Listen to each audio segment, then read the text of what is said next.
Hi everyone! In this video, I will show you how to merge videos on Instagram Reel.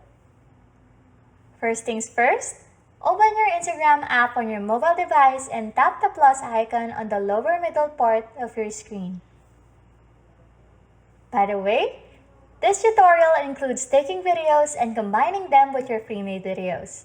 If this is what you are looking for, all you have to do is to take an initial video on your camera and then add pre-made videos on your reel by tapping the square with plus icon that can be found on the bottom left corner of your screen. After that, you will notice that you now have a sequence of merged videos for your reel. Once satisfied, tap on the next icon on the bottom right corner of the screen to move to the next screen. Here, you can customize by adding music, effects, stickers, and text to your reel.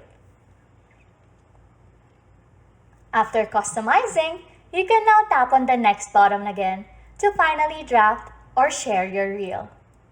And there you go! That is how you merge videos for Instagram Reels. Thanks for watching and happy scrolling!